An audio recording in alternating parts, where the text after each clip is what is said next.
Hello, Leo and I are here today to talk to you about a side of empathy that we don't really talk about too much.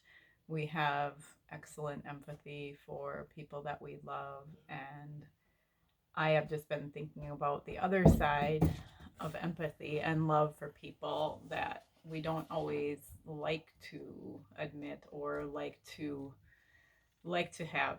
Um, and if you want to watch a really beautiful video on empathy for people that you love, I would suggest that before you watch this one, you go over to Troy's channel and watch the video that he posted about empathy. And I will link it in the description so you can watch it. It'll be down in the description. The kind of empathy I want to talk about is the kind of empathy for people that hurt you. And I don't want you to misunderstand me. I don't mean that you should stay in relationships with people that are harmful, people that are abusive, that sort of thing. But I'm talking about, I keep having this in my head, this repeating thing of hurting for someone instead of being hurt by someone. And I'm realizing that in my life, of course, I've been hurt many times, as everyone has.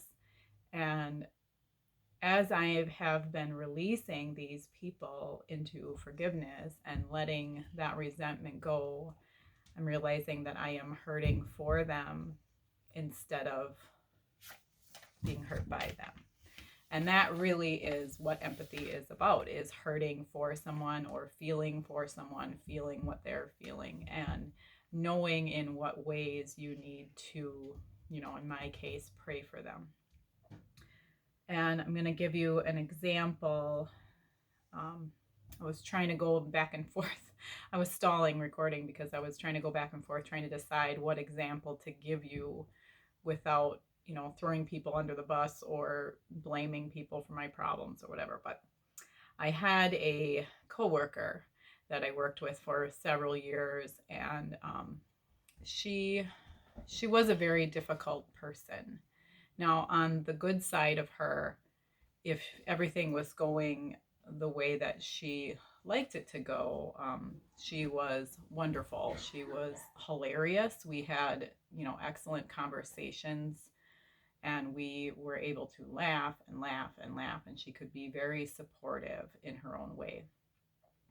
But if things were not going the way that she wanted, she could be very manipulative, very vindictive, angry, and she could make your life really miserable. And there were times where I had not gone with the program, so to speak, and she did make my life miserable for a while.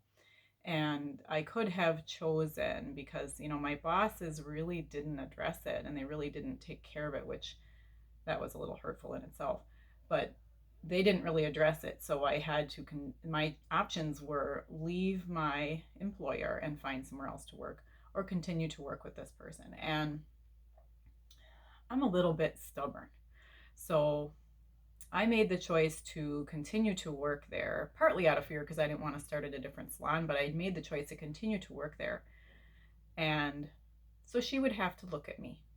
So she would have to see me every day that she was at work and know that she had damaged that relationship. But as I had this person, I forgave her a long time ago, but as I had this person come back into my mind today, well, last night actually, and thinking about how I released her into forgiveness and let that resentment go so I wasn't swallowing poison like I talked about in, that swallowing poison video a few days ago. It made me remember and see all the ways that she was wounded, that she was hurting. And, when I would be with her at work, even during the times that were really good, I could still feel and see her hurts. And so even though, there would be no relationship, obviously I would just walk away. She finally did leave the employer that we were at, and I did not pursue her because, You don't need to pursue an abusive relationship or not abusive, it wasn't, I mean, there were times where I guess it could be called abusive, but you don't need to pursue a bad relationship out of love for somebody, and make yourself into a victim of a manipulator.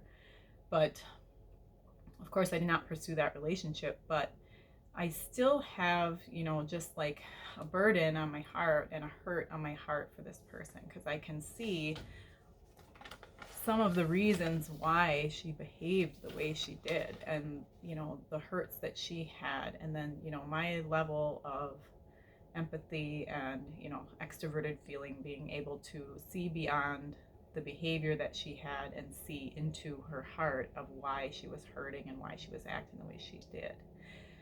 So what I want us to think about, and what I've been thinking about the last few days, is this hurting for someone instead of being hurt by them. And when someone comes and is hurting you intentionally or unintentionally, because sometimes, I'm just too sensitive and things hurt my feelings and they shouldn't. If I can look at things from the perspective of my empathy and see where they are hurting and why they are hurting me, I'm more able to release it out of my own soul, so I'm not swallowing that poison once again. And it's really fitting that I would have this topic and this idea on my list of videos and on my list for today, because I read this morning Proverbs 20, and I do study Proverbs. Somebody was trying to come in here. I do study Proverbs. I read one every day, all the time, year round mostly. And so read Proverbs 20, and today specifically, verse 22, don't say, I will get even for this wrong. Wait for the Lord to handle the matter. So we are not to act out in revenge. We are to just wait for the Lord to handle the matter and release it to Him, and release that person to Him, and walk away from the situation, and don't chase down in the ways that you would want to fight them. And then verse 27, the Lord's searchlight penetrates the human spirit, exposing every hidden motive. So, we can see into people and see their motives and see their reasoning. And sometimes we get tripped up, we get fooled by people that are master manipulators, and sometimes it's a little too late and we're enmeshed in a relationship. But the Lord's searchlight penetrates the human spirit. So instead of continuing to be angry and resentful and hurt by this person that hurt me years ago, I choose to hurt for them and release her and love her in the way that I can, from a distance, because I haven't seen her for years, and remember the things about that relationship that were really good, that we really did have, good times. And yeah, I want you guys to think about that today. And don't forget to watch Troy's video on empathy. It was so beautiful. And that is the beautiful side of empathy and extroverted feeling that I love so much, that I can go and be with a person and give them that just unfiltered love, that we are, given this beautiful gift of being able to sit with somebody and feel their pain and allow them to, empty out what they need to empty out. But then we need to be able to fill ourselves back up. So we have to then, weed out the bad stuff. If people hurt us, especially when, they are able to use our empathy for their own gain, and it's not in a loving, respectful way, we have to be able to release that and hurt for them instead of being hurt by them. And I don't think that we can do this without God's assistance, because as a human, I don't think that I could turn those things over and not be hurt by them. So it's snowing again today. Oh my goodness, we're getting a lot of snow. Have a great day, guys. Live and love out of the way you were created.